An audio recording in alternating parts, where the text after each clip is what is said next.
the first step toward financial freedom. If you invest it wrong, or worse, do nothing, it's just another opportunity, lost to time, fear, or confusion. The worst financial move is often indecision. But this video isn't going to throw buzzwords at you or toss out trendy stocks like confetti. I'm going to walk you through exactly how I would invest my first $10,000 in 2025, step by step, using timeless principles and real-world logic. No hype, no hopium. Just smart, sustainable investing that fits real life. And by the end of this video, you won't just know where to put your money, you'll understand why each piece of your portfolio exists, how it works together, and when you should adjust course. You'll have a mental framework you can use for the next $10,000, and the next, and the next. Let's get to it.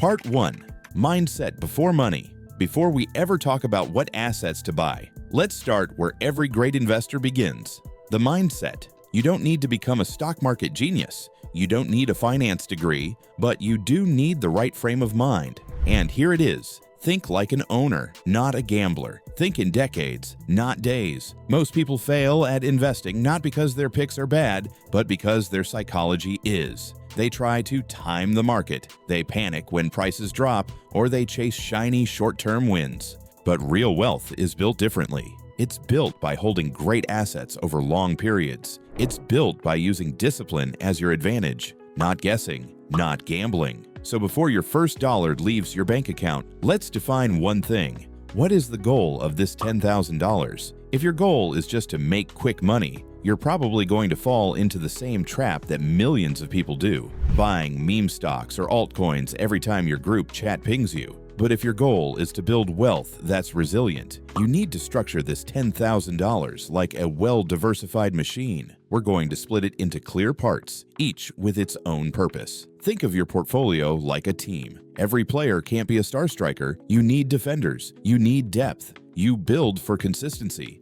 not just highlight reels. Let's break this down step by step. Part 2. Foundation first. 40%. Stability and scale. If I were starting fresh in 2025, the first $4,000, that's 40% of the entire $10,000, would go into broad, well-diversified index funds. Why? Because when you're early in your investing journey, your main goal isn't to pick winners. It's to build a foundation that grows with the market. This is your sleep well at night money, the low-maintenance engine of your financial future. Option 1. VTI, the Vanguard Total Stock Market ETF. It gives you exposure to over 4,000 publicly traded U.S. companies. That means you're not betting on any single industry or CEO. You're betting on the continued rise of the entire U.S. economy. Historically, that's been a smart bet. Option 2. S&P 500 ETFs like VOO or SPY.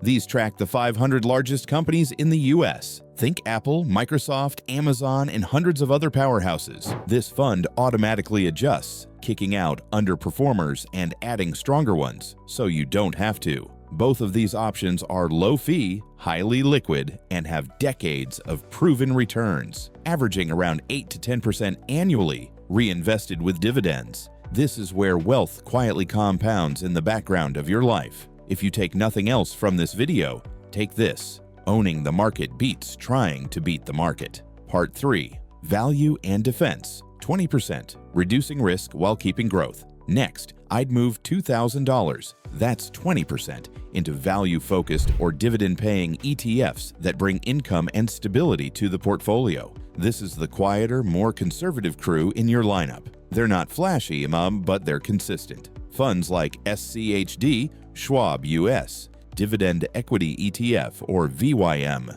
Vanguard High Dividend Yield offer exposure to companies that have strong fundamentals, steady cash flow, and a habit of rewarding shareholders. Think Johnson & Johnson, Coca-Cola, and Pepsi, companies that thrive in recessions and expansions. Another option here is XLU, a utilities sector ETF.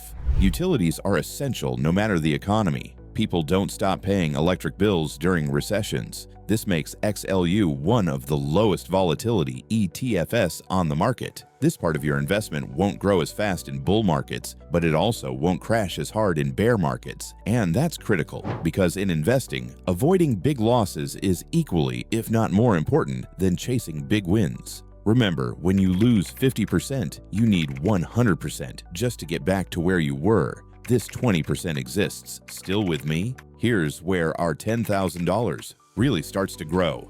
Part 4, Growth and Innovation, 20%, Riding the Future Wave. Now for the fun part. I'd allocate another $2,000 for growth, carefully selected funds that prioritize innovation, tech, and sectors likely to outperform the general market over the next decade. This is where you let your portfolio capture upside from trends like AI, semiconductors, biotech, clean energy, you name it. I'd go for ETFs like SCHG, QQQM, or VUG, all of which hold a blend of dominant players and emerging tech. But here's the key. We're still staying diversified. You're not dropping $2,000 into one startup or obscure crypto token. You're buying exposure to thousands of growth companies across multiple sectors. What makes this piece powerful is that it adds upside without jeopardizing the balance of your foundation or value plays. But it's important to say this: risk comes with growth. These sectors will swing harder. Some years they'll make your portfolio look like magic. Other years your emotions may be tested. But if your time horizon is 5 to 10 years or longer, this 20% can be where massive returns are generated. Part 5, High Risk, High Reward, 10%. Your sharpest edge if used right. With $1,000, or 10%, I'd carve out a slice for high conviction, higher risk plays. This is your calculated risk category, not a casino. It's not about YOLOing into Dogecoin. It's about identifying breakthrough trends through research and then allocating only a small slice of your net investments. In 2025, that might mean ETFs like SMH, semiconductors, VGT, information technology, or ARKK, disruptive innovation, or small allocations in Bitcoin if you've done your homework and believe in decentralized networks over the long term. The logic here? If AI, quantum computing, or blockchain hit the next hockey stick curve in a few years, this slice captures that upside. But if it crumbles, your core portfolio is unaffected. Discipline is key. That's why it's 10% max. This is the part of your portfolio where you're allowed to believe in your research without betting the farm. We're now down to the final $1,000, the last 10% of this portfolio. And while it might seem like an afterthought, it's not. In fact, this slice might be the most important piece in protecting everything else we've built so far. It's called liquidity, your ability to move quickly, stay flexible, and never be forced to sell at the wrong time. Let me explain. Imagine you built this whole beautiful portfolio. Everything is invested. You're feeling good. Suddenly, you need a car repair, or you lose your job, or the market crashes and there's an opportunity you'd love to take advantage of. If you don't have cash on hand, the only way to access funds is by selling your investments. And if the market's down 25%, guess what? You just locked in losses. That's the exact scenario we're trying to avoid. This is why I'd keep this last 10%, $1,000, in cash alternatives, not buried in the mattress money, but productive cash. Here are 3 options I'd consider. High-yield savings account like Capital One 360 or Ally. In 2025, some of these are paying over 4.5% APY. It's easy to access, safe, and steady. Money market accounts within brokerages. Companies like Fidelity or Vanguard let you park your cash where it's instantly available and still earning. Short-term treasuries or bond funds like SGOV, it's backed by the US government and tends to be highly stable. This isn't money you're trying to grow aggressively. It's there to protect you, to buy you time, and to give you options. Great investors aren't just good at buying, they're great at waiting for moments others can't afford to. This $1,000 can absorb emergencies or create opportunities. That's power. Now, let's zoom out and recap what we've done. 40%, $4,000. Broad market ETFs, VTI, VOO. Your foundation, steady compounding, minimal risk, long-term upside. 20%, $2,000. Dividends, value, SCHD, VYM, Slower growth, lower volatility, consistent income, 20%, $2,000. Growth and tech, SCHG, VUG, positioned for long-term upside, more volatility, bets on innovation, 10%, $1,000. High conviction, high risk, VGT, SMH, ARKK, potentially Bitcoin. Small hedge for maximum impact, 10%, $1,000. Liquidity, flexibility, high yield savings, SGOV, safety net. This is a complete system, not a guess. You're no longer gambling. You've built your own miniature wealth machine made of reliable parts that work while you sleep. But here's the reality. Investing itself is only half the game. Let's talk about execution, because strategy without action, that's just a spreadsheet. So how do you actually do this? Step 1. Open the right accounts. If you're eligible, your first stop should absolutely be a Roth IRA. Contributions grow tax-free for life, and withdrawals in retirement don't get taxed either. No capital gains, no surprises. If you don't qualify for a Roth IRA, or you've already maxed it out, your next best option is a taxable brokerage account. It's flexible, and platforms like Fidelity, Vanguard, and Schwab make it easy to get started. Step 2. Automate it. If you're adding new money, set an automatic investment every paycheck or every month. This way, you're not relying on motivation or timing the market. Remember, time in the market beats timing the market. Invest consistently and let compound interest do what it does best, turning small habits into serious wealth. Step 3. Don't overmanage it. Checking your portfolio 6 times a day does nothing but increase anxiety.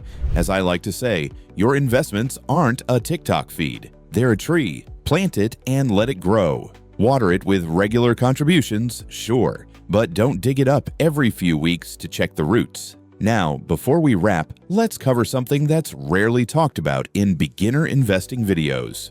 When do you adjust? Because as solid as this allocation is, it's not meant to stay frozen forever. Life changes, markets shift, and your strategy should evolve with you. The allocation we've built today is perfect for someone in the wealth building stage, say, in your 20s, 30s, or even 40s, with a long time horizon and no urgent need for cash in the next few years.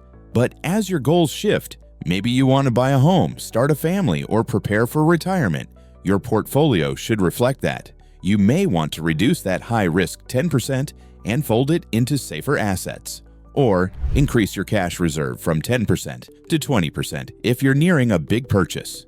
The most important principle: don't let emotions trigger changes. Let life trigger them. Smart investors readjust because they've reached a new life chapter, not because the market made them nervous for a week. If you stay consistent, focused, and patient, this $10,000 can become $50,000.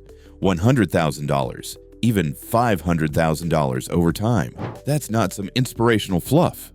It's math, and it happens by sticking to a plan long enough to let the math work. Now, before we close out, I want to leave you with one final truth. You don't need to be a genius. You don't need perfect timing. And you sure don't need to chase every new opportunity that comes across your screen. What you need is a system, a plan you can understand and commit to.